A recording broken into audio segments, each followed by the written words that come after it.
lived with us his junior and senior year, and then decided to go to university here in the States. Was accepted at Penn State, and now works for PricewaterhouseCoopers in Pennsylvania. I consider myself his American mama. He still has his biological parents in Korea, but I consider his American mama.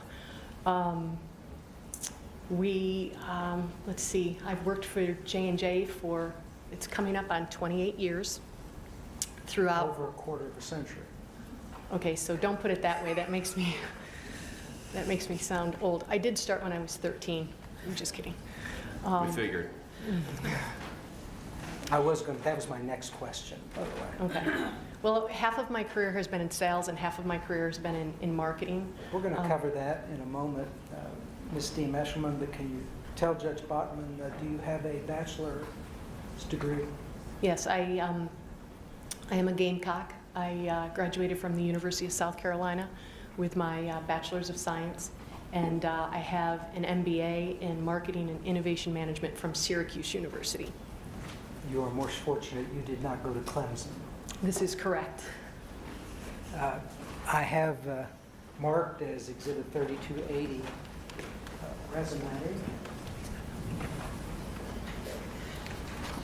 Ask if you can identify that for Judge Botman.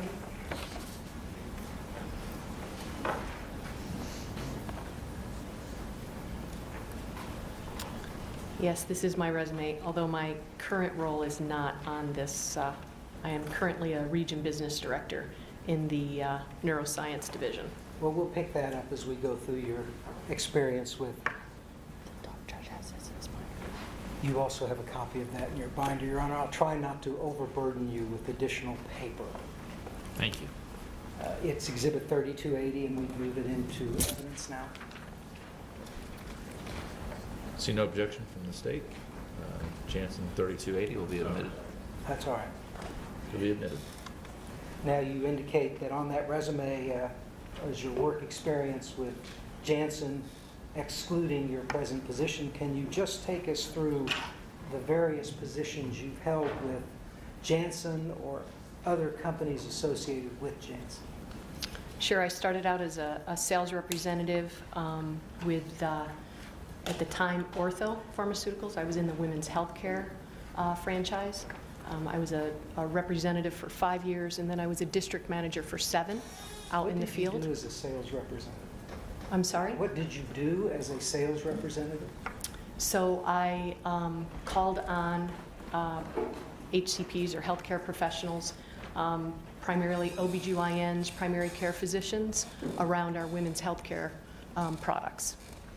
And then you said you became a district manager? Yes, I became a district manager where I had, I was responsible for 10 to 12 sales representatives, as well in the women's healthcare franchise. And after leaving that position, roughly what year, what did you do?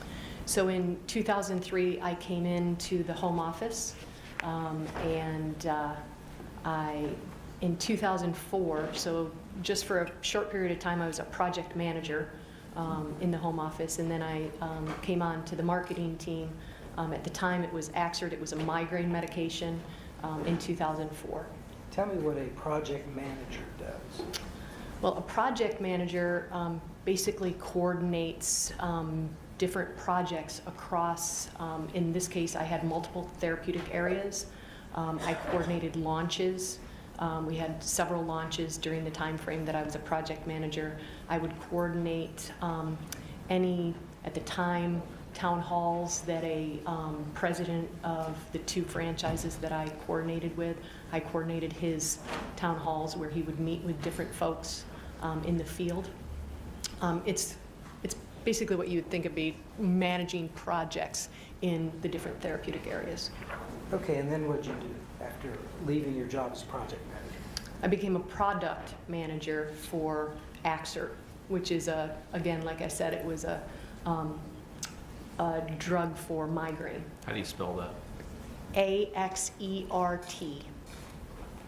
And as a project manager for Axert, what did you do? So as a product manager for Axert, Product manager as opposed to project manager. I managed I did a lot of interaction with the sales force and had different projects that we would coordinate different sales materials that they would use as they interacted with the physicians that they called on. And what was next in your resume? So after Axert, I went to Razidine ER, which was a drug for Alzheimer's. And as a product, at that point, I promoted to a product director, very similar to a project manager, or I'm sorry, a product manager, in coordinating several of the different promotional materials that the sales force would use in interacting with the different providers that they called on. What next? After that, I went into our strategic customer group where I did the pricing and contracting strategy for, at that time, it was the Ortho McNeil Neurologics franchise. That had Axert, Razidine ER, and Topamax. And next? Could you spell those other two drugs, Sure. products? Topamax is Topamax, yes. And Razidine ER is Razadynner. Thank you. Sorry about that, I had to think about that in my head. I'm sorry. We were up to 2006. I think you had told the judge that you were a strategic customer marketing person. After you graduated college, did you get any advanced degree? Yes, I got an MBA from Syracuse University. And was that degree in marketing? It was marketing and innovation management, yes. Okay. Now we're up to 2008. What happens next to you, Ms. So in- Nasham? So in 2008, I went into the new business development franchise. That was when Nucynta ER was still in clinical development. So it was still in its phase 3 clinical trials. I was charged with determining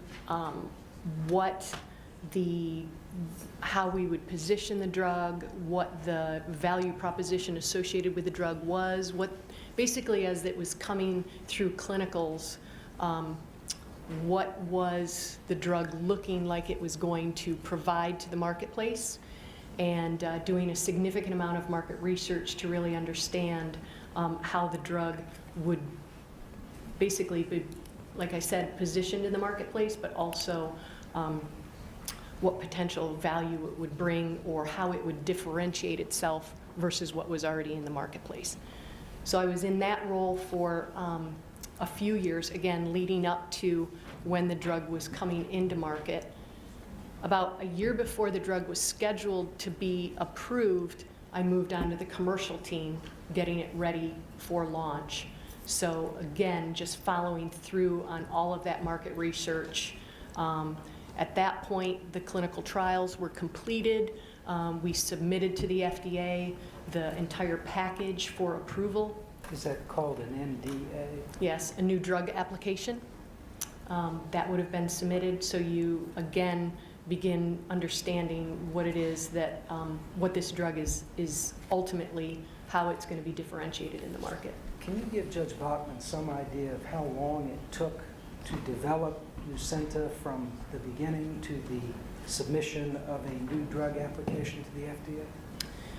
So there's a significant time frame that's involved in the development of any drug, and some drugs take a significant longer time than others. It's my understanding that Nucynta, the molecule itself, was in development way like 2000, earlier than that. So there's significant stages that you have to go through, and obviously someone in the medical or med affairs department is much more keen to this than I am, but you go through phase 1 to understand whether or not the drug even signals a benefit. Then there's phase 2 where you test in humans and determine whether or not that is transferable.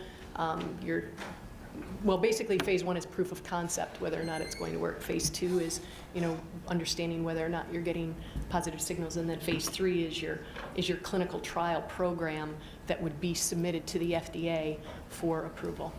You say that took roughly 10 years. Are you aware of how long it took to get Dosage to the market? Again, I think that was significant as well. The technology associated with the patch was significant. As we've heard throughout the trial, fentanyl is a potent drug, and to have it slowly released through the patch technology was something that took a significant amount of time and innovation to determine how that could be administered to patients, in a slow type of release format. There was mention earlier to Dr. Janssen, who your company is named after, having been the inventor of fentanyl. Yes. Do you know when that took place? The invention Yes. of it? I believe that in the course of the deposition, I believe the year 1951 was discussed. I believe it was significantly, it was quite prior to when Dosage was introduced into the market. And I'm sure the court will hear later on from other witnesses about how fentanyl is used. But carry on with your development. After you worked with Nucynta, what, if anything, did you do next? So within Nucynta, as we were approaching the launch of Nucynta, I transitioned. I had many roles, but I went over, because of my prior experience in the strategic customer group, I really focused in on the market access and reimbursement. So my customer that I was focused in on, or my stakeholder, I should say, was the payer. So my role was to determine what the insurance companies, the states needed to understand about Nucynta ER to get it ready for whether or not they would determine whether or not it was worthy of their formularies. So, I'm sorry. No, that's fine. Go ahead. So once we launched the drug and the drug was in market, I took a position for another launch drug and went over to our hepatitis C franchise and was charged with all of the market access and reimbursement associated with readying Alisio, our hep C drug, for market. Okay.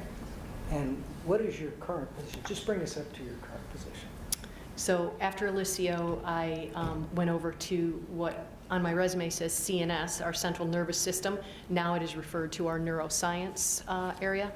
I went over to our neuroscience area to develop or to build the market access and reimbursement team for our drugs that are promoted in our psychiatry area.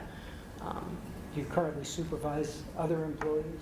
Yeah, so currently I have now, about 2 years ago, went out into the field again as a region business director. I cover the Southeast, and with that I have approximately 70 individuals who report up through my organization. In opening statement, ma'am, I showed Judge Bachman a slide. Janice, can you put that up?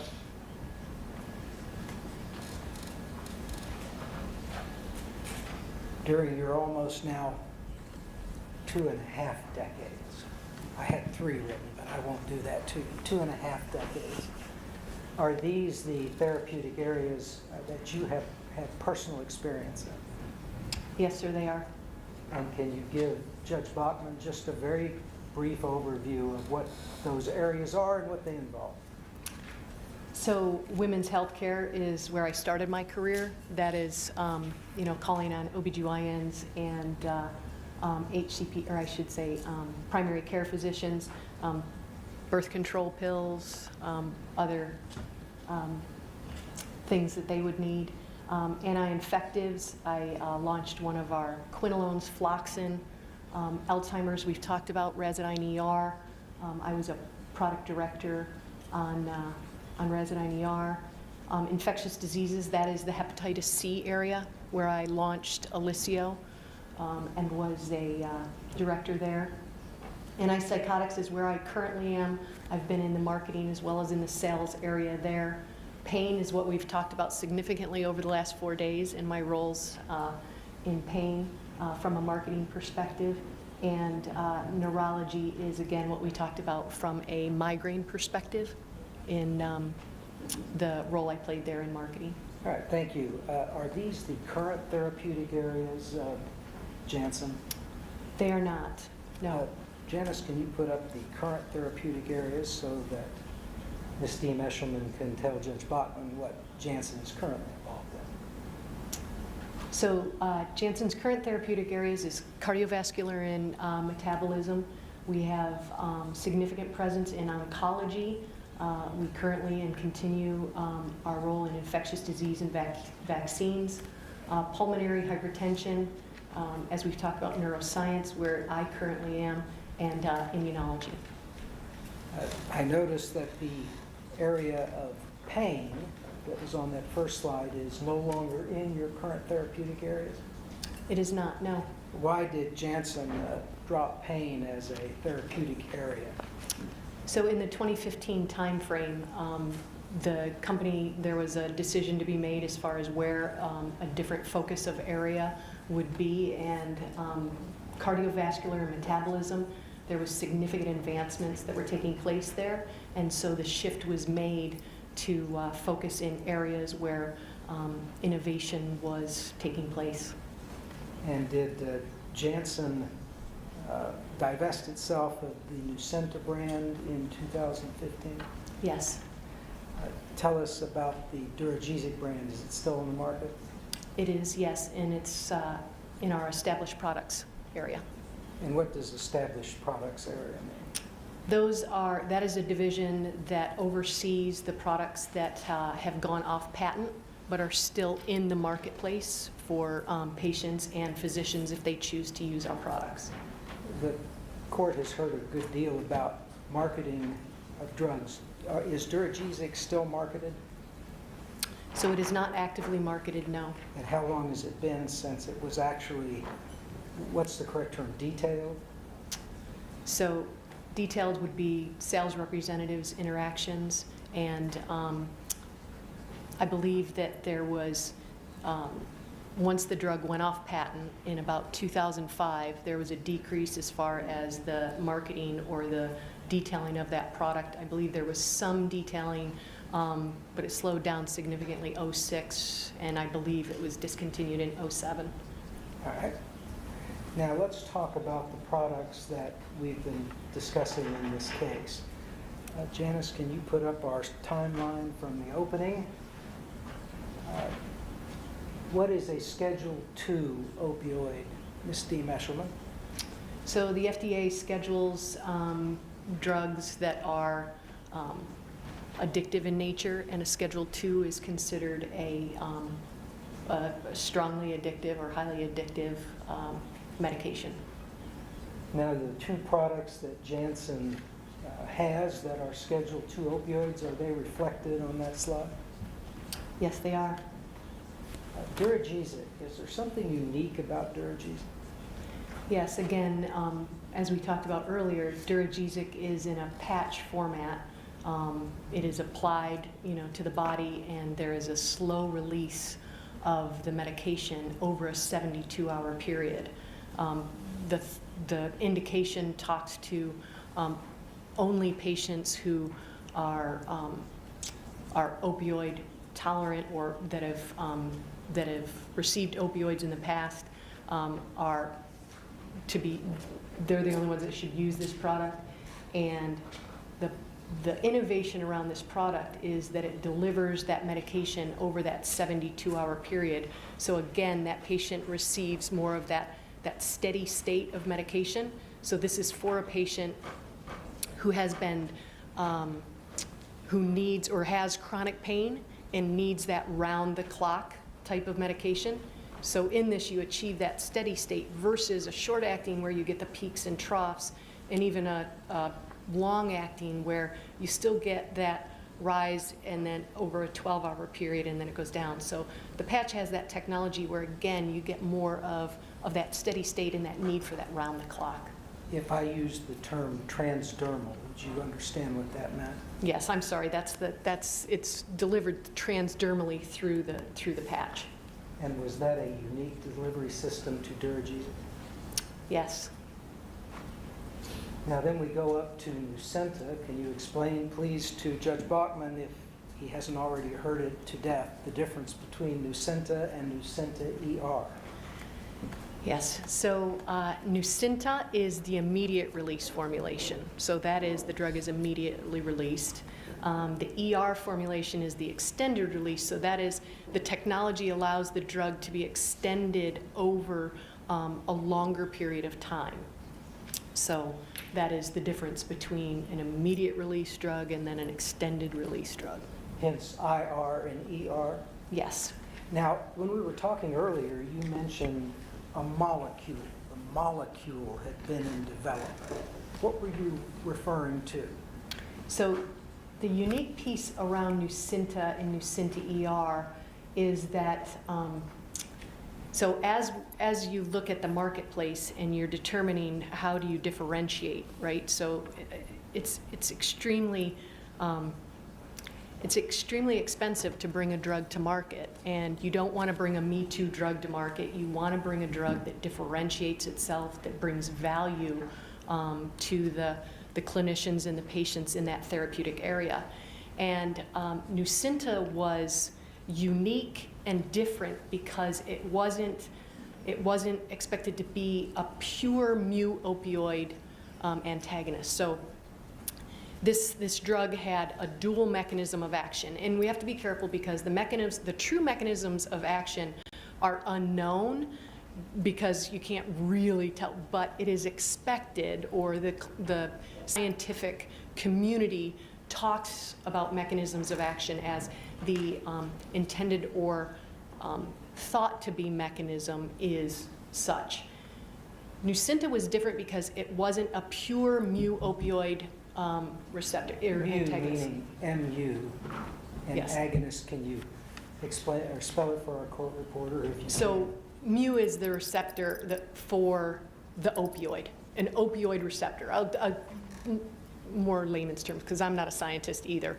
It's not purely focused or dependent on the receptor that is considered the opioid piece, the mu receptor. It also had a norepinephrine reuptake inhibitor portion of it. So because of this dual mechanism, and I think we've shown some demonstratives where we were looking at the ascending and the descending pathway of pain. And so in that, because you weren't what we termed taxing just that mu receptor, you were able to get analgesic effect from the norepinephrine reuptake inhibitor as well. And so with this unique mechanism, we were expecting this drug to be, different, that we could, it was still going to be, and we knew it would be scheduled too, but we expected it to bring a unique offering to the community. Did this unique molecule have a name? Nucynta? Yes. Did the molecule itself have Oh, I'm sorry, tapentadol. Tapentadol. Now you kind of described the dual action. I think I described it in the opening as it works in the brain as well as the site of the pain. Is that a fair description? Yes, it's basically the ascending and the descending pathway. And Nucynta IR, which was released in 2009, contained this unique molecule, tapentadol. Yes. Tell me then about the launch of Nucynta ER that you worked on in 2011. So Nucynta ER also was unique in how we brought it to market. Again, this is an extended release product. It has, more drug in it that's extended over a period of time. And we knew as we approached this market, given the environment that we were launching in, there was addiction taking place, there was abuse taking place around these medications. We knew that there were patients out there that were still needing pain relief, but we needed to bring a drug to market in a responsible way. And so the extended release formulation, significant development took place to bring that out in a capsule that was, it was in a way that was very difficult to abuse, difficult to crush, difficult to manipulate. We approached the FDA for language around what we term tamper-resistant, and for the court's purpose, I'll use that language. We never promoted as a tamper-resistant, or we weren't allowed to promote that way, but it was a formulation that that you couldn't crush it, you couldn't. Just how tough was this formulation? Yes, so I think you used in your opening statement, there was a video with the pill where they put it into a coffee blender and they blended it for like 2 minutes, and they brought it out, and the pill was still, you know, the same, but the blender blades were actually bent. So it was a very difficult formulation to, or you know, difficult to manipulate. So as I understand it, from your testimony, just summarizing, Duragesic had a unique delivery system. Yes. And Nucynta had a unique molecule. Yes, very much so. And Nucynta ER had a unique molecule plus this tamper-resistant coating that you had told Judge Bachman about. Yes. Can you tell me the release date for Nucynta IR closer than just 2009? So we launched Nucynta in June of 2009, and we launched Nucynta ER in the, I believe, the September 2011. Now, whether it's Duragesic in patch form or tapentadol as Nucynta or Nucynta ER, how does a patient obtain any of these drugs which Janssen sold as Schedule II opioids? So the only legal way a patient could get our drug was through a prescription and picked up at the pharmacy. And how would a patient get a prescription for either Duragesic or Nucynta? They would have to go to their physician. Can Janssen directly supply opioid products to residents of Oklahoma? No, sir. In front of Your Honor is a binder containing product labels approved by the FDA. Is it in volume 1? Hey, would you allow Mrs. Fisher to come up and direct you? Oh, product labels, got it. Let's see.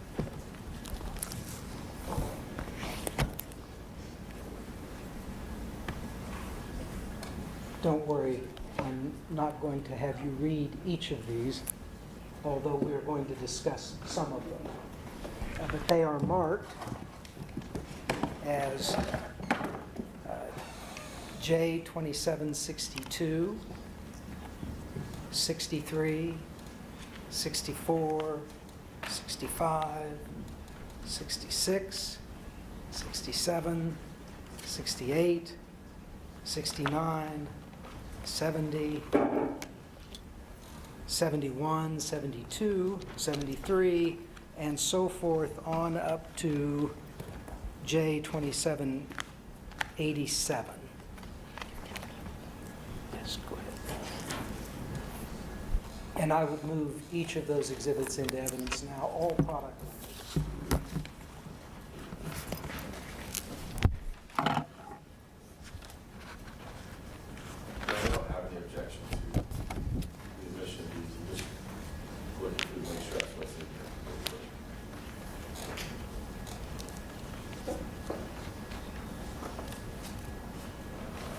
Well, if you find my spare lottery tickets, let me know. I would assume it would be a loser, or you wouldn't be here.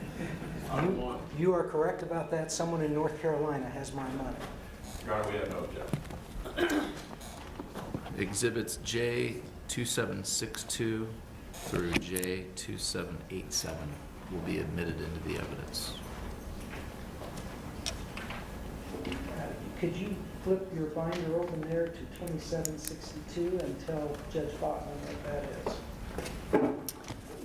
This is the Duragesic FDA-approved label.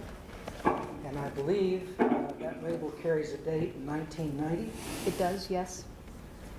I'd like to call your attention to just a few things. What is the very first thing the label says? Warning may be habit-forming. Does, right there at the top, Yes. does the label indicate what is in Duragesic? It is a description that is a transdermal system providing continuous systemic delivery of fentanyl, a potent opioid analgesic for 72 hours, and then it provides the chemical name. And is this what you were telling Judge Bachman about originally with the development of Duragesic? Yes, this is the FDA-approved label once a drug is approved. Can you go down right below that chart? Janice, can you highlight that for me, please? The one with the two little stars next to it. You indicated that Duragesic was for opioid-tolerant patients. Tell Judge Bachman what you mean by that. That means that patients who have been prescribed opioids in the past and have experience with opioids. Now, can you go over, please, to page 5? Is there a section in this label described as indications and usage? There is, yes. And what is the purpose of this portion of the label? This is describes for the treating clinician, or if the patient is prescribed this, to outline what the drug is indicated for and how it is to be used. I apologize that that is a sloping exhibit on the board. You are free to look at it in your binder. I assure you, Judge Bachman is perfectly straight. But you may refer to that. Tell us what the indications and usage say Duragesic is indicated for and how it should be used. So it says here that Duragesic is indicated in the management of chronic pain in patients requiring opioid analgesia. I want to stop right there. So this is a 1990 label It is, yes. indicating that Duragesic is indicated for the management of chronic pain in patients requiring opioid analgesia. Yes. All right, I'm sorry, I didn't mean to stop you. Go ahead. It says Duragesic is not recommended in the management of postoperative pain because it has not been adequately studied in these patients, and because of the interpatient variability in absorption and disposition of fentanyl seen in the controlled clinical trials. Based on the information available, it's not possible to identify factors to be used to select a dose which will be safe and effective in individuals' postoperative patients. Okay, you indicated that there are also warnings contained in the labels, and I see warning section there. Can you tell the court exactly what the warnings section advises people who read this letter? So again, they are warnings to advise people. What's written here is that patients who have experienced adverse events should be monitored for at least 12 hours after Duragesic removal, since serum fentanyl concentrations decline gradually and reach an approximate 50% reduction in serum concentrations 17 hours after I'm sorry. You have to slow down because she's actually, even though this is written down and is an exhibit, she's actually taking it down. I'm sorry. That's okay. I'm sorry. Do you want me to start over? No, on that? let's just go to the second paragraph there. Would you highlight that, please, Ms. Conway?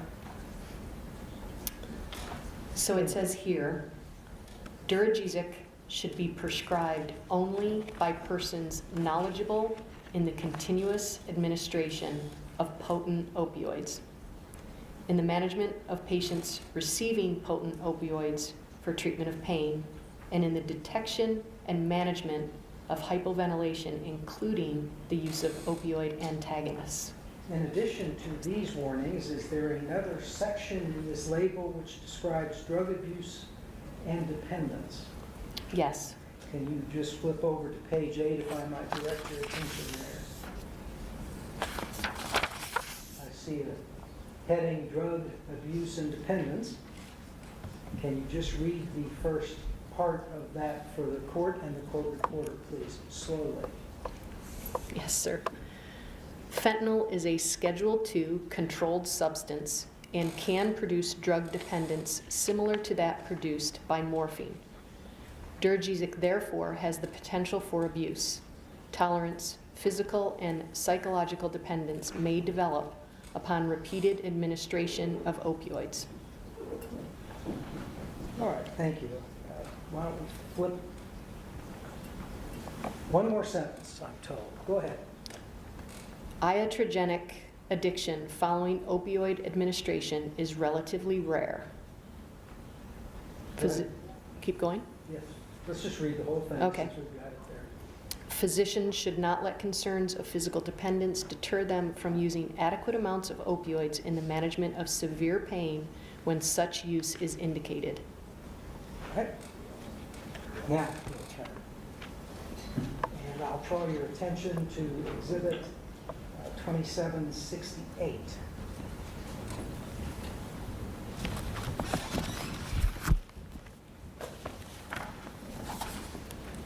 Tell the court, just for reference, this is a May 2003 label for Duragesic.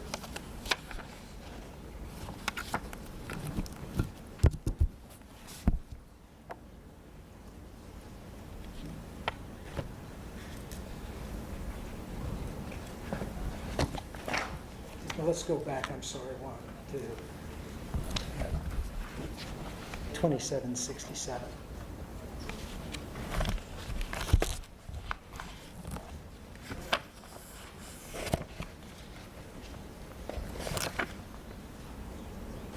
This label looks a little different, so it's changed a bit. Yes? Are all of these labels approved by the FDA? Yes, they are. And do they accompany the product in any way? Yes. Are they mentioned in literature provided by Janssen? Yes, if there's any mention of the product, a label is contained.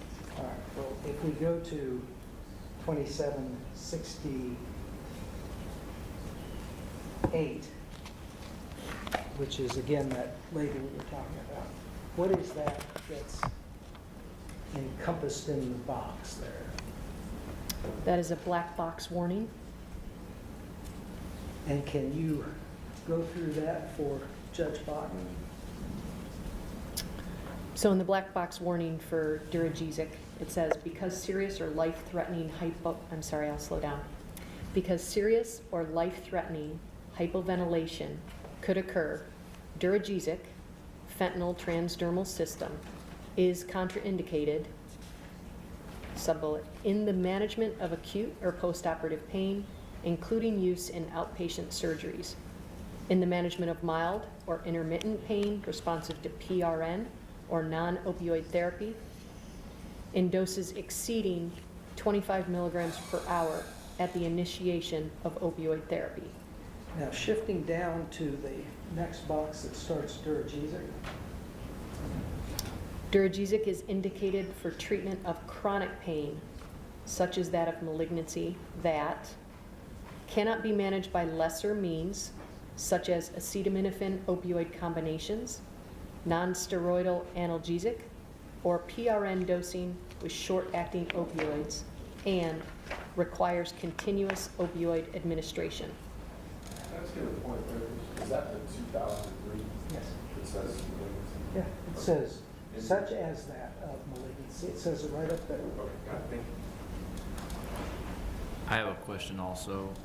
On the first page of this exhibit, it says at the very top, NDA 19-813, and then it says page 4. What are the first 3 pages? Do you know the answer to that question, ma'am? I don't, so Okay. why this would start on page. I do not know. If you look back at the one I mentioned previously, you'll see the label. That was 2767? 2767 or 2766. You'll see the same black box warning starting on page 1 of the exhibit.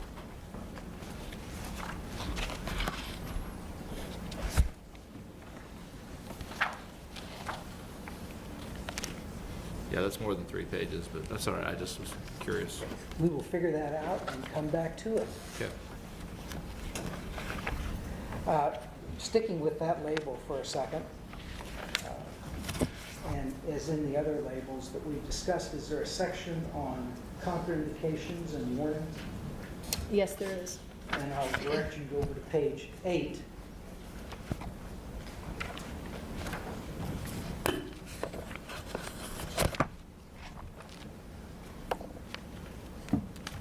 I'm there. There is that section that discusses contraindications and warnings, Yes, similar to the labels we described earlier. yes, Is there a section in this label that discusses drug abuse and dependence? yes. If you can go over to page 15.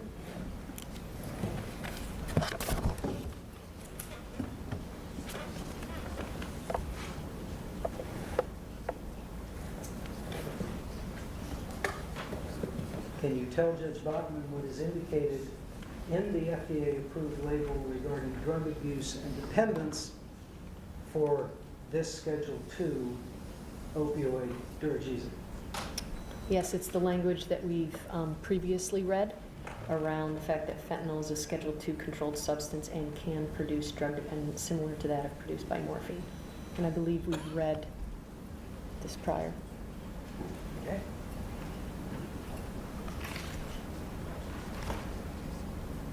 Now going to 2769, which is the Duragesic label for 2005, February 2005, and thank goodness this one starts on page 1, Judge Bachman. And I'm not required to explain why it starts on page 3. What do we see on page 1 of this label? Again, the black box warning.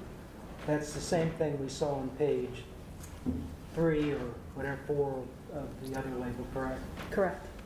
And is this, can you tell me what Duragesic is indicated for on this 2005 label? Duragesic is indicated for management of persistent, moderate to severe chronic pain that requires continuous, around-the-clock opioid administration for an extended period of time and cannot be managed by other means such as non-steroidal analgesics, opioid combination products, or immediate release opioids. What is meant by the language cannot be managed by other means such as non-steroidal analgesics, opioid combination products, or immediate release opioids? What that means is that that this is pain that needs a Schedule II opioid. It needs that round the clock. It's not being managed by other products that a prescriber may have tried. All right, I see something there at the bottom of that page that says because serious or life-threatening. You see that? I do. Can you tell Judge Bachman what's contained in that portion of the black box warning on the 2005 label for Duragesic? What this is saying is that because serious or life-threatening hypoventilation could occur, Duragesic, fentanyl transdermal, is contraindicated in patients who are not opioid tolerant, who basically have used opioids in the past, in the management of acute pain, or in patients who require opioid analgesia for a short period of time, in the management of postoperative pain, including use after outpatient or day surgeries, in the management of mild pain, in the management of intermittent pain, example, use on an as-needed basis. Now, this warning carries over to page 2. Can you flip over to page 2? You see the Duragesic name there about halfway down the page? I do. Can you tell Judge Bachman what this label tells people about the risk of abuse? So it says here that Duragesic can be abused in a manner similar to other opioid agonists, legal or illicit. This risk should be considered when administering, prescribing, or dispensing Duragesic in situations where the healthcare professional is concerned about increased risk of misuse, abuse, or diversion. Can you read the next section, please, for Judge Bachman? Absolutely. So persons at increased risk for opioid abuse include those with a personal or family history of substance abuse, including drug or alcohol abuse or addiction, or mental illness, example, major depression.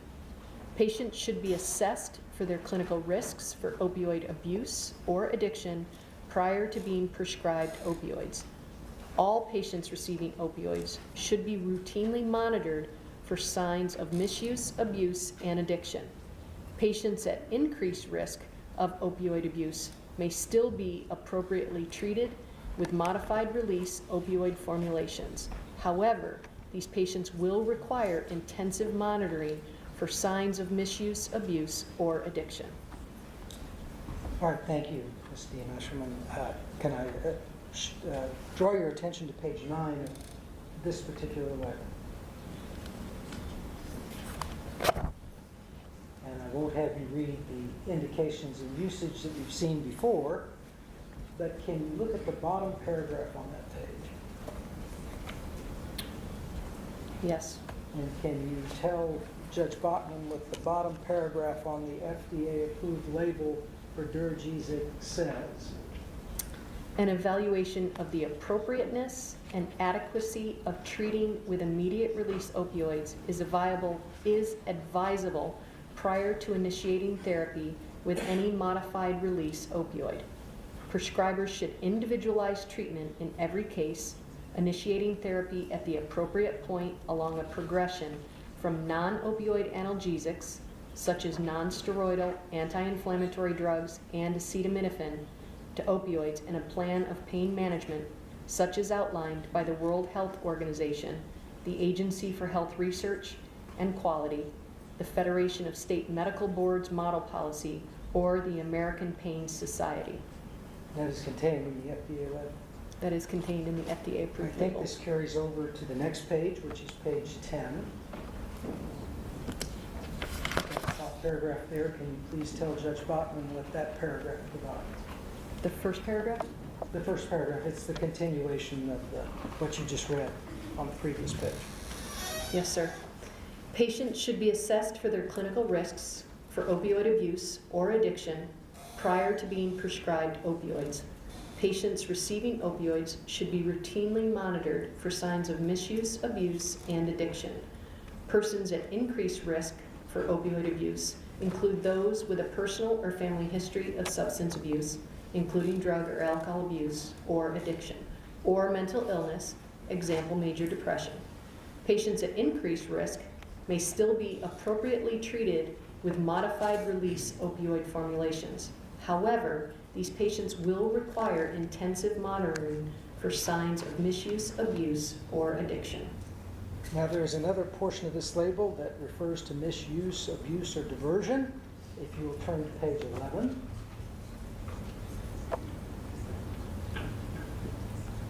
Those words that you were just using about misuse, abuse, and diversion are continued down page 11. Can you tell Judge Bachman what the FDA-approved label says about misuse, abuse, and the diversion of opioids? It says here that fentanyl is an opioid agonist of the morphine type. Such drugs are sought by drug abusers and people with addiction disorders and are subject to criminal diversion. Fentanyl can be abused in a manner similar to other opioids, legal or illicit. This should be considered when prescribing or dispensing Duragesic in situations where the physician or pharmacist is concerned about an increased risk of misuse, abuse, or diversion. Continue. Yes, go ahead. I'm sorry. Duragesic has been reported as being abused by other methods and routes of administration. These practices will result in uncontrolled delivery of the opioid and pose a significant risk to the abuser that could result in overdose and death. See warnings and drug abuse and addiction. This continues on the next page, ma'am, which is page 12 for Judge Bachman's record. Can you please tell me how this section ends? The last paragraph? No, just go ahead and start there with concerns, and Okay. let's put in the record exactly what's there. Concerns about abuse, addiction, and diversion should not prevent the proper management of pain. However, all patients treated with opioids require careful monitoring for signs of abuse and addiction, since use of opioid analgesic products carry the risk of addiction even under appropriate medical use. Healthcare professionals should contact their state professional licensing board or state-controlled substance authority for information on how to prevent and detect abuse or diversion of this product. Now, if you'll go to page 15 of this label, ma'am, there's something there called information for patients. Yes. Can you tell Judge Bachman what this section references? So this section is for patients. All pharmaceutical products have a section around information for patients, and this is directed to patients in more layman's terms around how to appropriately use the product. Now, can you just read that part that is on the board there? Information for patients. Yes. A patient information sheet is included in the package of Duragesic patches dispensed to the patient. And it says, patients receiving Duragesic patches should be given the following instructions by the physician. Patients should be advised that Duragesic patches contain fentanyl, an opioid pain medicine similar to morphine, hydromorphone, methadone, oxycodone, and oxymorphone. Patients should be advised that each Duragesic patch may be worn continuously for 72 hours. All right, let's stop there. And I should note for purposes of the record that if we go back to J2768 on page 23,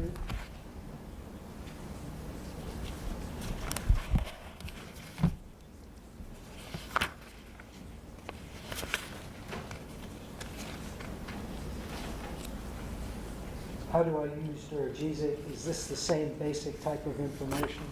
Yes. Okay.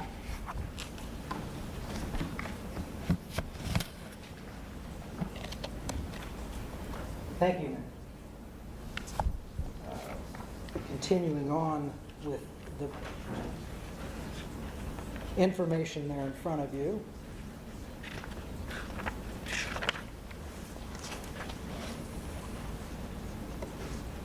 If you go to page 36,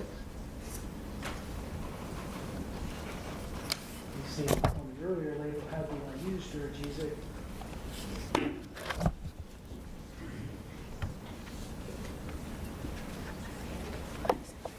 I'm sorry, we're back to where we were, Janssen. 27, the May label. 61.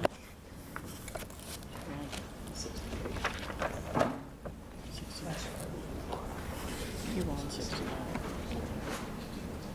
277. 276. Let's pull up 2774. Let's get out of this and move on.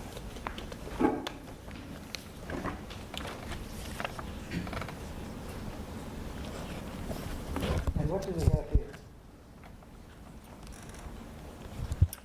This is another Duragesic label, FDA-approved label. I believe this one is from April of 2014, which is Exhibit 2774. Yes. Can you tell me if there is a warning section on this label? Yes, there is a black box warning. So what does the FDA black box warning in 2014 say about Duragizic? So the top is a warning. It says a warning, addiction, abuse, and misuse, life-threatening respiratory depression, accidental exposure, neonatal opioid withdrawal syndrome, cytochrome P450 3A4 interaction, and exposure to heat. And then right below it, it's got see full prescribing information for complete box warning. What does that mean? That is, you want to go to the full FDA label to see the full outline of warnings and precautions. Okay, can you just read those first 3 bullet points so Judge Bachman will know what they say? Yes. Duragizic exposes users to risks of addiction, abuse, and misuse, which can lead to overdose and death. Assess each patient's risk before prescribing and monitor regularly for development of these behaviors or conditions. Serious life-threatening or fatal respiratory depression may occur. Monitor closely, especially upon initiation or following a dose increase. Accidental exposure to Duragizic, especially in children, can result in fatal overdose of fentanyl. All right, ma'am, on this label, 2774, can I take you to page 26?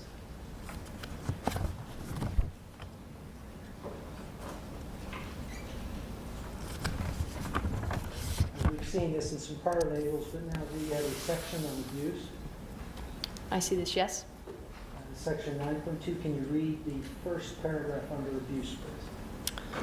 All patients treated with opioids require careful monitoring for signs of abuse and addiction, since use of opioid analgesic products carries the risk of addiction even under appropriate medical use.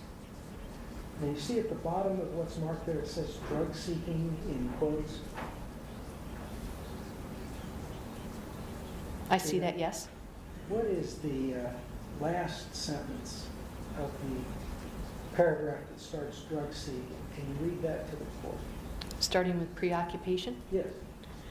Preoccupation with achieving pain relief can be appropriate behavior in a patient with poor pain control. And the next sentence.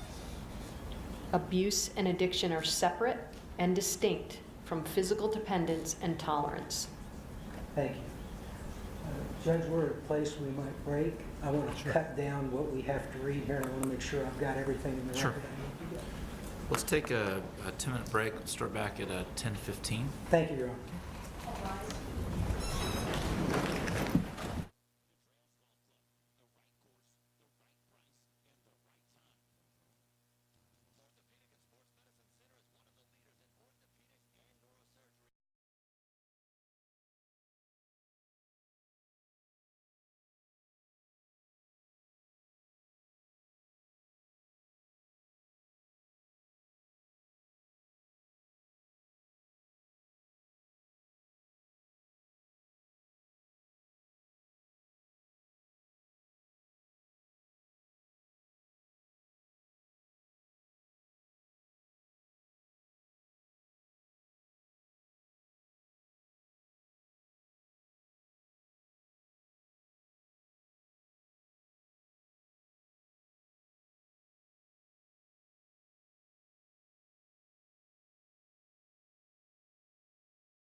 You may resume. Thank you, Your Honor. We were in the FDA-approved label that is, Your Honor, if you may, of course. Mr. Beckwood just came in. I haven't been objecting. He can keep going, Your Honor. Thanks for waiting. He's coming. Thank you. Can't wait. Your Honor, are we doing 11:15? Yeah. Okay. I'm sorry, just for purposes of clarity, we are on J2774, the April 14 FDA-approved label for Duragesic. We've gone through most of it. Can you take me to page 37, Ms. Conway?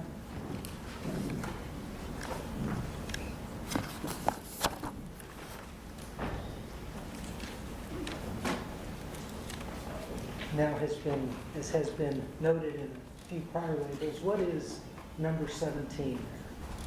That is the patient counseling information. What is patient counseling information? That is the FDA-approved patient labeling, so it's a medication guide that the FDA requires all drugs to have to provide information to a patient and how to correctly take the drug. How does the patient get this FDA-approved patient labeling and medication guide and instructions for use? So the FDA-approved label as well as the patient medical guide and instructions are attached to every prescription. So that would be adjudicated at the pharmacy. And just here under 17, can you tell Judge Botman what it says there on the board, which are the first two paragraphs under patient counseling information? So it talks to addiction, abuse, and misuse. And there is instructions to inform patients that the use of Duragesic, even when taken as recommended, can result in addiction, abuse, and misuse, which can lead to overdose or death. See warnings and precautions. Instruct patients not to share Duragesic with others, and to take steps to protect Duragesic from theft or misuse. And then it goes on to talk That's to... fine. That's fine. These are in evidence, and Judge Botman can read any parts that he's interested in that we haven't specifically addressed in the Duragesic labels. Now, in addition to these labels, describe what a medication guide looks like. What's in it? So again, a medication guide is specific to a patient. It is written in what I'll call layman's terms, or more in the terms that a patient will understand. And it is a guide to appropriately use the medication based on what the FDA has deemed necessary to provide to a patient. And is that document approved by the FDA? Yes, Does it absolutely. have to be approved by the FDA before it's given to a patient? Yes, in fact, the entire label, it's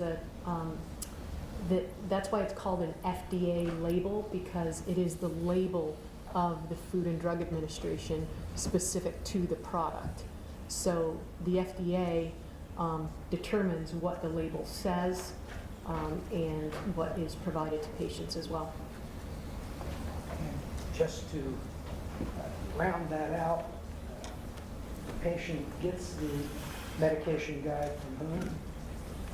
Usually they will get they'll receive the medication guide with their prescription. Usually that's delivered through the pharmacist. You'll be glad to know we're not going to go through any more Duragesic labels. No more reading to the judge on Duragesic. But I do have two Nucynta labels Okay. that I want to talk to you about. Would you pull up J2781, which is contained in the court's binder of labels again?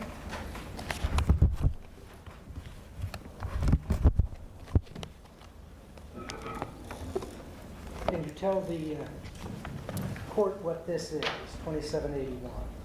This is a Nucynta product label, FDA product label, and it looks like it is a 2013 label. For purposes of the record, Your Honor, I will tell you it's an October 2013 label. Would you tell the court and jury court and jury. The court and jury setting as one. What is on this label is the same kind of thing we talked about, for example, on page 1. The same kind of indications and usage, dosage and administration, warnings and precautions, and patient counseling information contained in this label that we've seen in the Dosage label. Yes.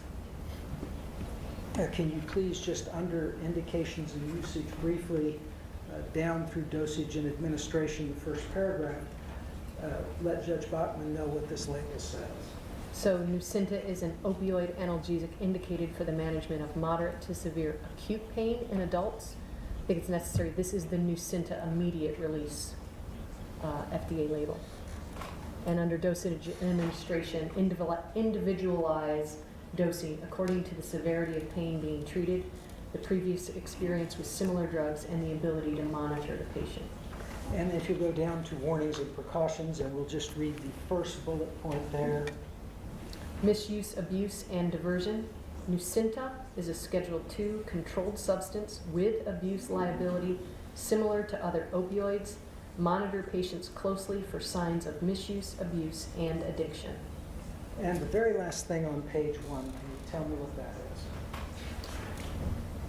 The C17 for patient counseling information? Is that the kind of medication guide we've been talking about? Yes, sir. Again, another FDA-approved piece of information. Yes. All right, one more. 2783. This is an August 2011 FDA-approved label for Nucynta, this time Nucynta ER. And again, ER, for purposes of the record, is, The extended release formulation of tapentadol. we just looked at the immediate release label. Let's look at this label for just a second. Does it have a black box warning? Yes, it does. And can you tell the court again what this black box warning says? So the black box warning calls out the potential for abuse, proper patient selection, and limitations of use. We see that same language again about for full prescribing and information, see complete box warning. Yes. Now, the very next one is Nucynta ER contains tapentadol. Can you read that section for me? Nucynta ER contains tapentadol, a mute opioid agonist and Schedule II controlled substance with risk of misuse, abuse, and diversion similar to other opioid analgesics. And is this the unique molecule that you were telling the judge about earlier that is used in Nucynta and Nucynta ER? Yes, tapentadol. And just carry on down through the next 2 bullet points. So Nucynta ER is not intended for use as an as-needed analgesic. Nucynta ER is not intended for the management of acute or post-operative pain. So it is an extended release intended for, again, for chronic pain. Now, Nucynta ER contained the coating that you described to Judge Bachman earlier, Yes. but even so, can you read us the next paragraph? Swallow Nucynta ER tablets whole, taking split, broken, chewed, dissolved, or crushed Nucynta ER tablets could lead to rapid release and absorption of a potentially fatal dose of tapentadol. Down under indications and usage, can you tell us what the indication and usage for Nucynta ER is in the FDA-approved label that we're looking at? So Nucynta ER is an opioid analgesic indicated for the management of moderate to severe chronic pain in adults when a continuous around-the-clock opioid analgesic is needed for an extended period of time. Under dosage and administration, just the top bullet point, please, ma'am. As with many centrally acting analgesic medications, the dosing regimen of Nucynta ER should be individualized according to the severity of pain being treated, the previous experience with similar drugs, and the ability to follow up and provide oversight of treatment. Going to the next column over, warnings and precautions. The 1, 2, 3, 4th bullet point. Abuse potential may occur. Monitor patients closely for signs of abuse and addiction. And again, the very last thing on page 1. See patient counseling information and medication guide.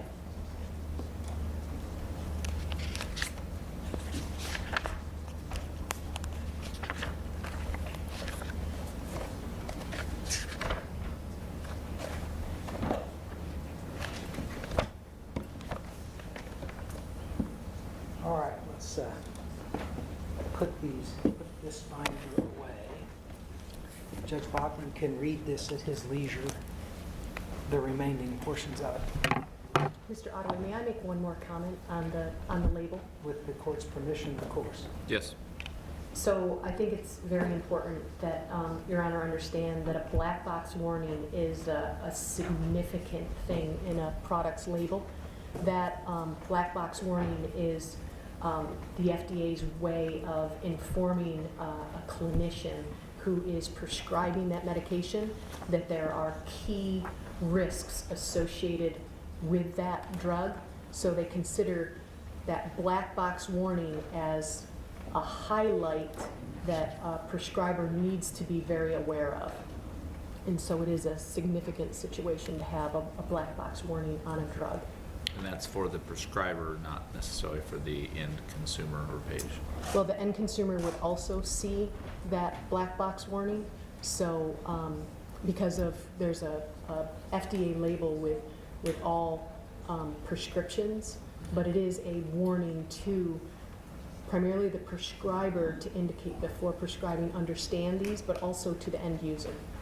And is that information also contained in the medication guide, which then is given to the consumer? So the consumer would receive the package insert or the label, the FDA label, as well as the medication guide with every prescription. Your Honor, before we move on, I will tell you that your question about why does this start on page, was it 4? I have determined is because that's what the FDA website starts on. You'll have to ask the government why they started with page 4. Thank you for that answer. Can you give me 3743, please?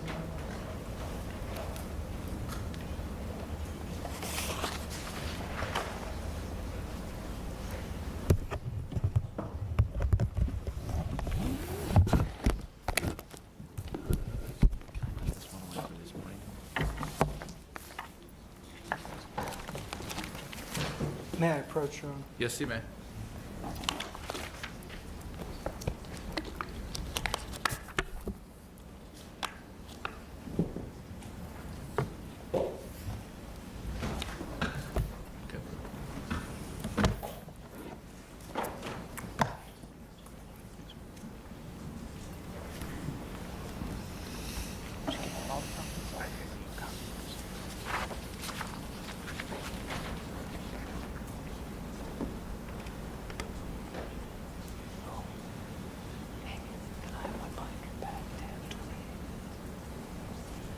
Can you tell the judge what you're looking at there in J3743, please? So this is a communication out to healthcare professionals to inform them that an update to the FDA prescribing information has taken place. As we look through those labels, ma'am, it was apparent that there were occasionally changes made in them. Yes. How are those changes communicated to physicians who prescribe these drugs? So oftentimes, new information will come up in the community, in the medical community, and so the FDA will request updates to the label. A communication would then come out from the company alerting physicians to this update. Is this mailed to all physicians? It is mailed to, yes, physicians who are prescribing these types of medications. So let me see if I understand that. Every time there is a change in the label, a letter goes to a doctor telling him the label has changed? Yes. And what you have in front of you there as J3743 is just one such letter? Yes. That letter is dated June 2005, correct? Yes. Can you tell, it starts off important drug warning with a black box around it? Yes, it says that, yes. And can you just read the first introductory sentence to us? Dear healthcare professional, Janssen LP would like to inform you of important changes in the prescribing information for Duragesic fentanyl transdermal system, C2. What does that C2 mean? That it is a Schedule II drug. And so does this letter then tell the doctor what the change in prescribing information is? It does, yes. And this particular label, or letter in June 2005, what is it telling the doctor has changed? So it's informing the doctor that the prescribing information will now include important safety information in the areas of the labeling: use only in opioid tolerant patients, misuse, abuse and diversion, hypoventilation, respiratory depression, interactions with CYP3A4 inhibitors, damaged or cut patches, accidental exposure to fentanyl, chronic pulmonary disease, head injuries and intracranial pressure, interactions with other CNS depressants, and interactions with alcohol and drugs of abuse. Judge, we'd move to admit 3743. No objection.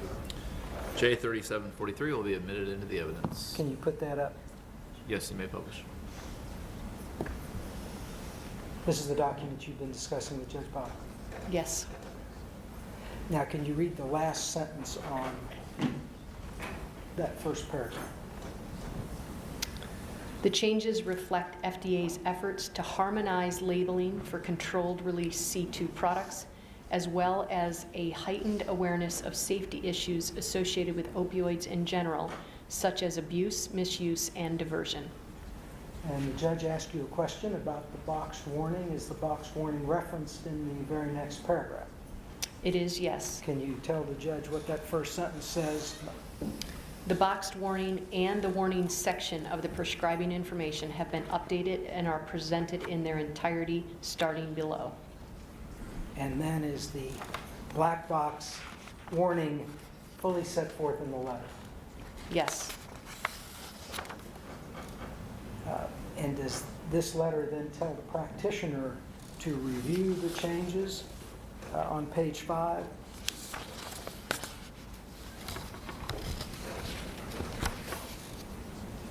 Yes. Starting with as there, can you just point that out to the court? Yes. As there are additional changes outside of those made to the box warning and warning sections, we urge you to thoroughly review the accompanying full prescribing information for Duragesic. And so would the full prescribing information for Duragesic as updated accompany this as well? Yes.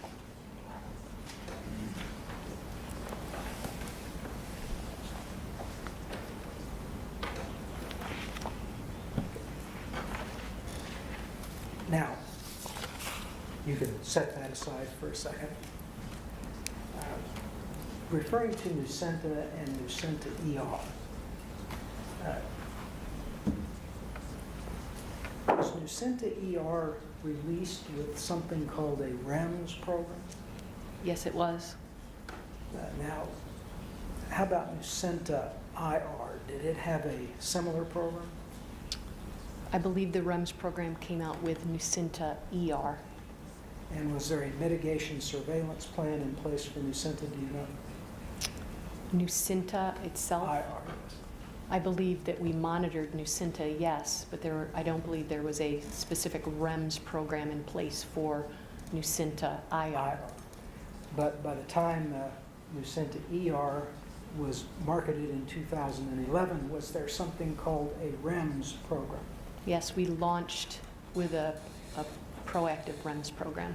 Can you tell Judge Botman what, and it's REMS, such as rapid eye movement, but it doesn't stand for that. Can you tell Judge Botman what that is and what it's designed to do? It is a risk evaluation mitigation strategy. So if you, in launching an opioid in this time frame, we wanted to ensure that we were monitoring the risks associated with it. So risk evaluation. Evaluation is the monitoring surveillance that we put in place right at launch. The mitigation strategy would be the education provided to physicians around the risks associated with the product. Is this program approved by the federal government? Yes, it was created in conjunction with the FDA. And you say it has two parts, one surveillance of abuse? Yes.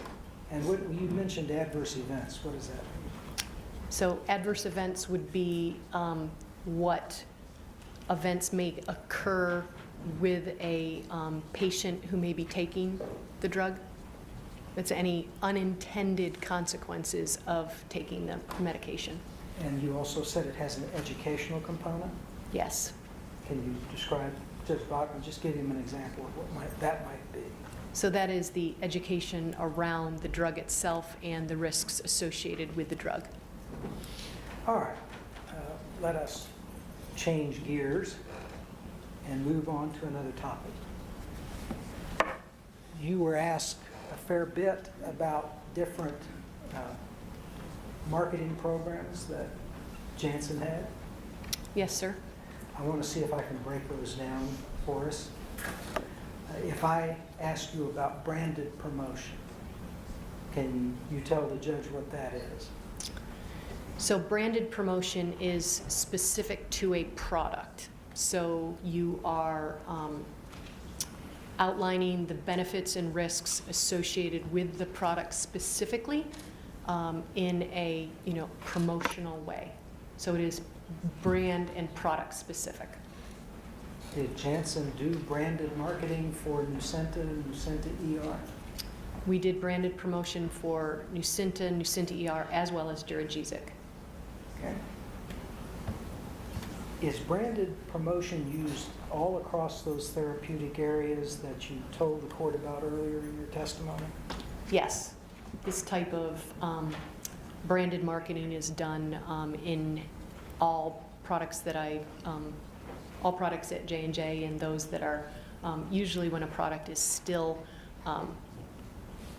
has patent and is still marketed in the marketplace, there is branded materials that accompany that product. Who is the intended audience for this branded promotion? With Dosage as well as Nucynta, Nucynta ER, the primary intended audience would be the healthcare professional who is prescribing the medication. And there's also, as we've talked about before, payers, so insurers, those folks that what we call now population health directors that have an impact on whether a medication is available for a healthcare professional to prescribe.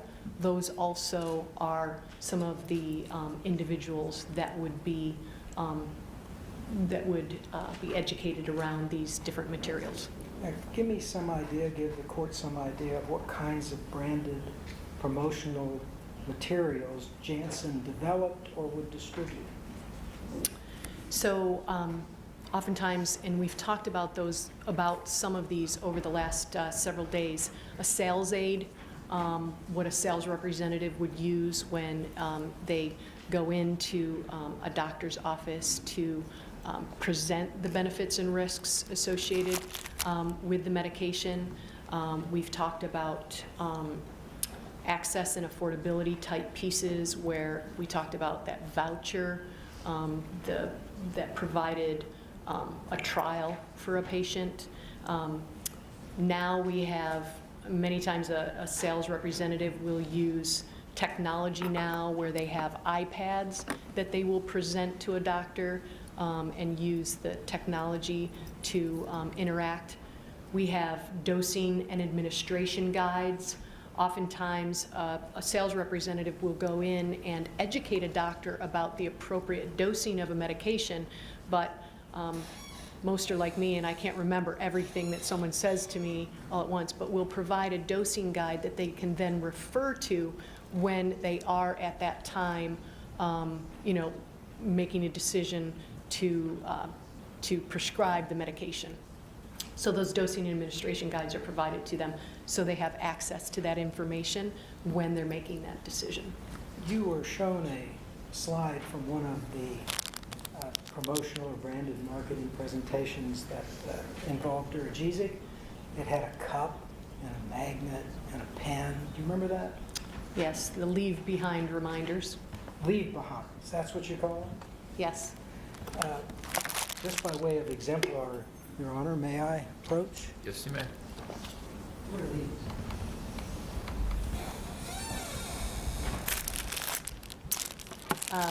These are example of what was shown in the PowerPoint. This is a pen, a Duragesic pen, that a sales rep may provide to a doctor. This is a magnet that has the Duragesic name on it, and here's another pen. Again, all of the leave behind materials, as I mentioned, I believe yesterday, anything that has the name of the drug would be accompanied by the full prescribing information, the FDA label. And would that label contain the black box warning, which the judge has already heard about? Yes. That's why it's wrapped in a little cellophane package. Yes, sir.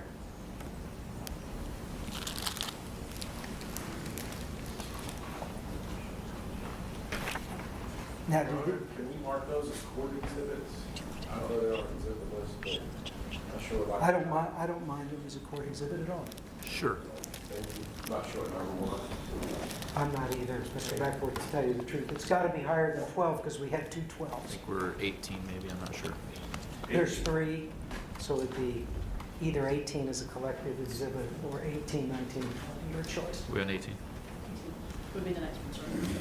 8, the 2 pins are 18 and 19, and the magnet will be 20. Thank you. And if we could get a picture of them and substitute for purposes of the record, that'd be great. If you bring in donuts, can we just have a box? You can have the donuts, Okay. just backward. You can't destroy the court exhibits, though. And do the printed materials you spoke of as branded promotion have anything to do with the information that is approved by the FDA and in the label? Yes, so the promotional materials are consistent with the FDA-approved label. Well, tell the judge how these branded marketing materials are actually created. So, again, based on the FDA-approved label, the brand team, someone on the brand team is a project owner of that specific, that material that will be used. That project owner will work with likely our agency of record, so it's a vendor that we bring in to work with the brand team in the creation of these types of materials. Based on the label, based on market research that we've done, the brand team creates the materials, and they are put through a process through what we call our promotional review process. This is getting pretty complicated. Did we put a graphic together We the other did. day about this? And would it help you explain to Judge Bachman how all this works? It would. May I put that graphic up, Your Honor? We'll, of course, mark it as court's exhibit next. Can we see it? Yeah. Do we have a slide? All right.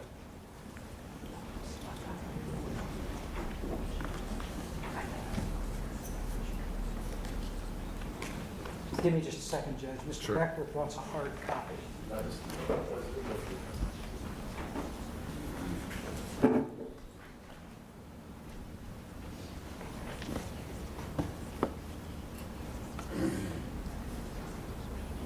Fine. Okay.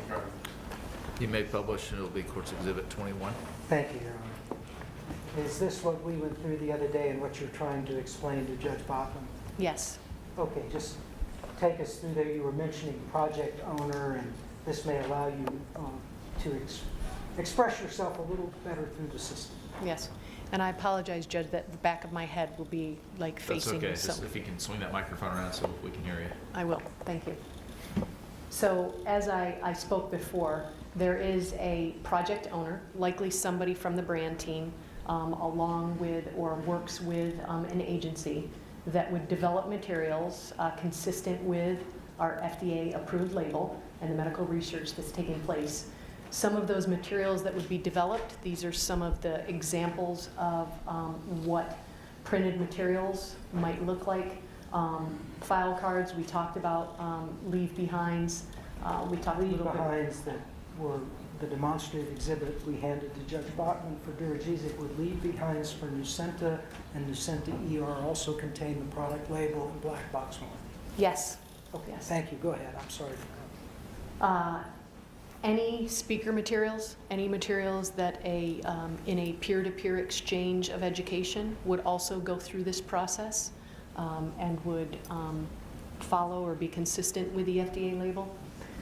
Visual aids, as I said, and any type of reprints. So a study that is conducted, it could be the clinical trial studies, it could be subsequent studies. Those also go through this review process. And as I mentioned, iPad presentations as well, if the technology that we have today. What happens then is those printed materials are submitted to the individual copy review committee members, and they review all of those materials. So each one has comments specific to the content, and each one of them has a specific role in how and what they're reviewing within this material. And I'll talk to the different individual members and the roles that they play. But they will review the content or the piece, and then we come together in a promotional review committee meeting. Has that And- promotional review committee ever been referred to as anything else? You may see its name change over time. So in the past, it's been referred to as the CRC, or Copy Review Committee. And as anything else, they change their name back and forth, but today we refer to them as the Promotional Review Committee. Who sits on the promotional review committee? So there are multiple members of the review committee, but if I can remember all of them, so there is a regulatory reviewer. Our regulatory reviewer is that individual that is very closely tied to the requirements or to the FDA. So their role is to ensure that we stay consistent with our label, understands what the FDA is expecting and things like that. So that is the regulatory reviewer. There is a medical. There's two different medical folks that sit on the committee. That is our medical director. They're looking at the sound science of the piece, and then there's usually a medical communications individual that is a fact checker, making sure that whatever demonstrative is in this piece is reflective of what maybe the clinical study is, or they're just basically that science fact finder. Legal sits on that committee. There is obviously the project owner who has to come in and, they have presented this piece. Rather than tax your memory in your... Yes, you may. I'm handing you what's been marked as J3369. State's Council already has a copy. It should be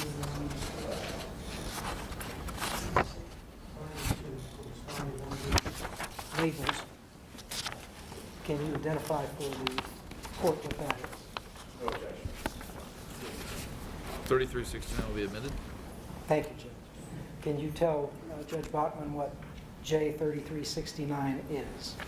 So this J3369 is the advertising and promotion operating procedures. So basically it is the operating procedures for this team. And we may come back to that in a moment to describe levels of review or people on the committee, but can you just take us through the rest of this? Yes. So the review committee meets. There's a discussion about the comments on the piece itself.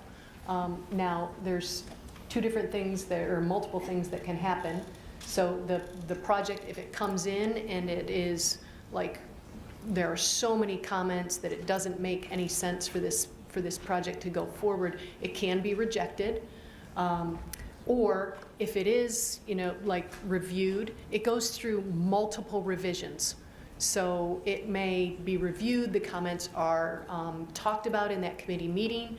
The project owner, as well as the agency, goes back, they revise the piece, they come back in, there's another discussion. Well, the copy review committee sees it, they have more discussion. So there's multiple revisions that would take place prior to the piece ultimately getting approved. Once the piece is approved, there is a final review that takes place to ensure that all of the different comments are in fact completed before it is like stamped that it is approved. Once it's approved, it is the role of the regulatory lead to submit any branded promotional materials to the FDA. And that any promotional material is sent down to the FDA through the form 2253, so that the FDA has again, all of our branded promotional materials. All right, so is all branded promotional material reviewed by the PRC? Yes. Is all branded marketing material sent to the FDA with Form 2253? Yes, it is. And is Form 2253 an FDA form?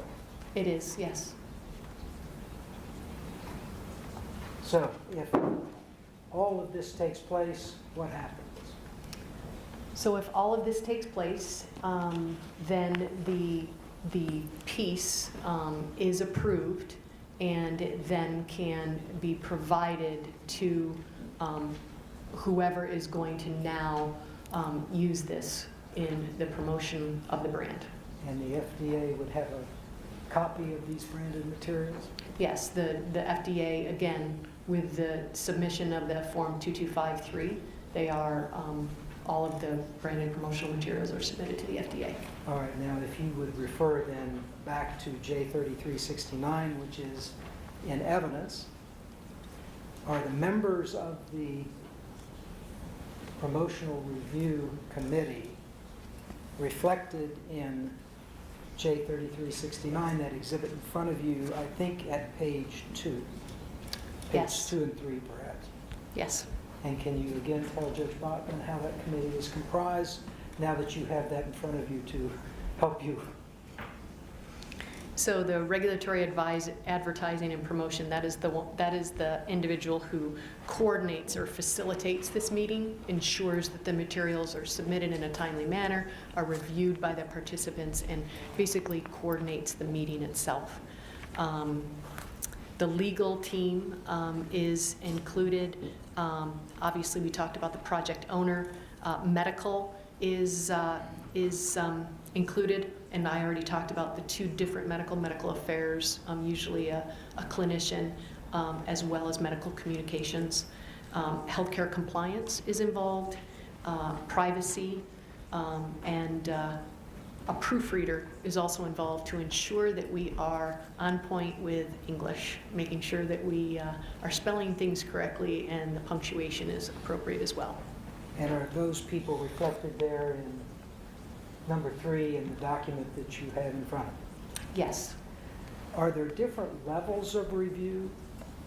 Yes. Can you explain to Judge Bachman, using that document if you wish, I think it's 5.3.1.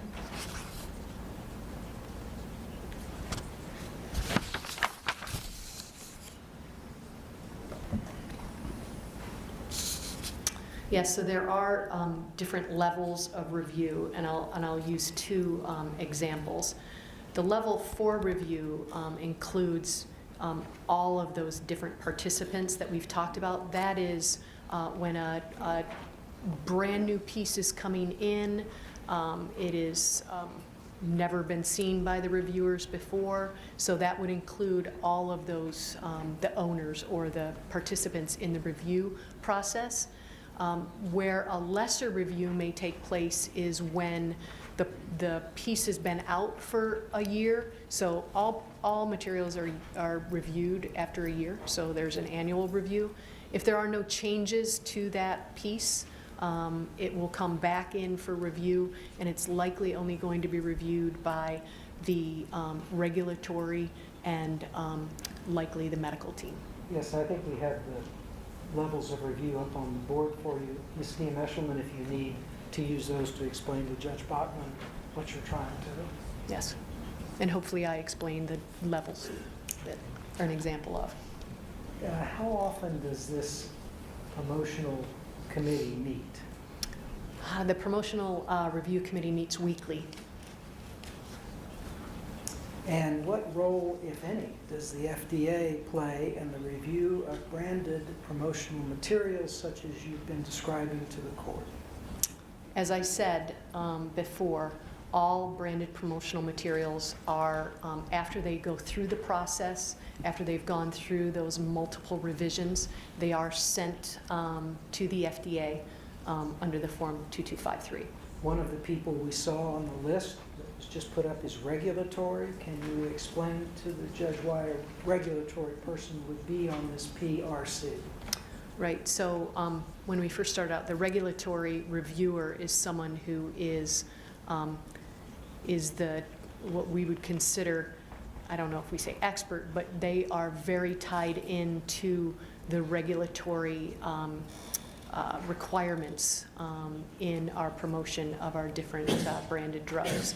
So it is the role of the regulatory individual to submit the Form 2253 with all branded materials to the FDA. And I think you touched on this, but I want to make sure we hit it. Once a branded promotional material is approved, does it ever come up for reconsideration by the PRC? Yes, and again, we spoke to this. There is an annual review on promotional pieces. All of this reflected in the exhibit in front of you? Yes.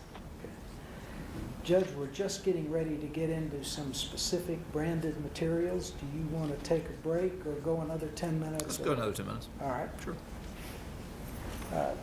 Did Duragesic and Nucenta have branded marketing materials? Yes, sir. And were they of the types that you have described? Yes. 3106.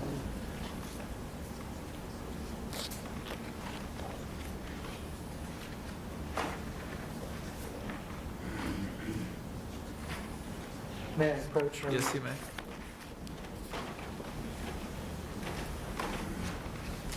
I'll hand you a copy, ma'am, of 3106. And can you tell Judge Bachman what that is? So this is a branded piece for Duragesic. We have no objection to it. We would offer 3106, Your Honor. Janssen's 3106 will be admitted into the evidence. Tell me, Ms. Eshelman, and tell the court how this piece of branded marketing material for Duragesic would be used. So this would be used by the sales force with a healthcare professional to describe the safety and efficacy associated with Duragesic. And is this the type of material that would go with Form 2253 to the FDA? Yes. Okay, just walk us through it for a second and tell us what this particular piece of material would explain, would help explain to the healthcare provider.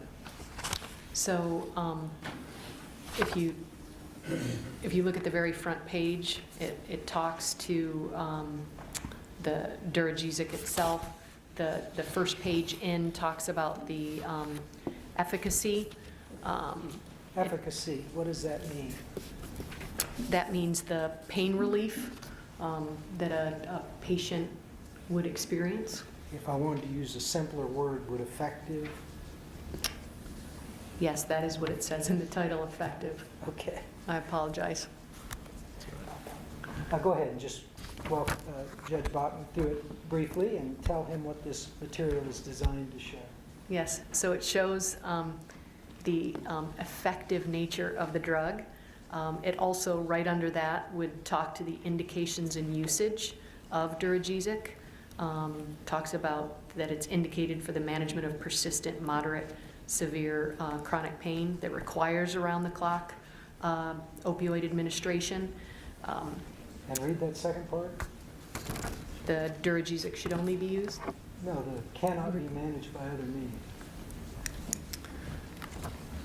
So it is indicated for the management of persistent, moderate, severe chronic pain that requires around-the-clock opioid administration for an extended period of time and cannot be managed by other means such as nonsteroidal analgesic, opioid combination products, or immediate release opioids. Remember seeing that language just a little earlier in the day? Yes, Reading it to the court? yes, Where does it come from? that is part of the FDA-approved label. All right, and just continue walking us through what this, So it talks to the patch technology, it talks about the safety information, the side effect profile, it talks about the dosing and how to dose and titrate.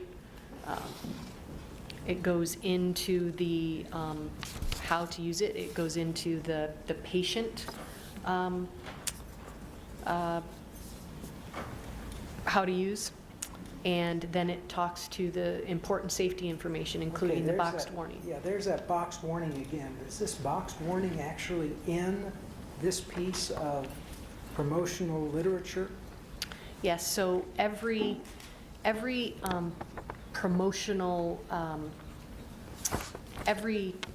promotional piece, a branded piece, would include what we call the important safety information that's displayed throughout the piece itself. That is deemed the most important information specific to a product that the FDA has said needs to be included throughout the promotional piece.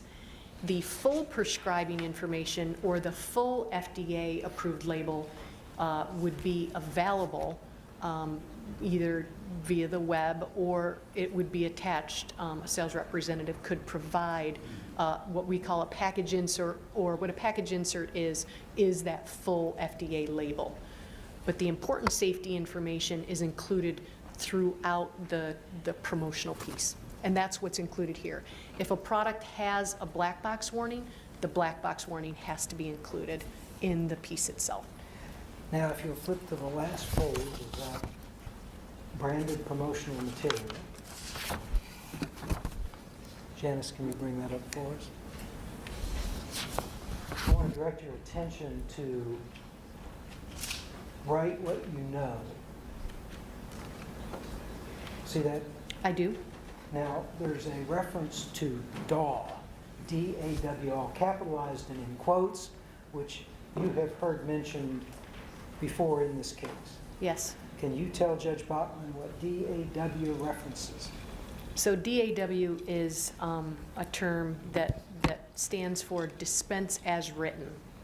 And when a drug has generics available in the marketplace, a physician may choose to write DAW on the script to ensure that the patient gets the branded medication versus the generic. Now, that doesn't always take place, but in some categories of drugs, physicians feel more comfortable with the branded medication. And in the case of Duragesic, the generic medication that came out in the patch formulation, it was a different technology initially, and so there could have been some physicians who felt more comfortable with the Duragesic brand and the technology that they were, the patch technology, the transdermal technology, in writing dispenses written.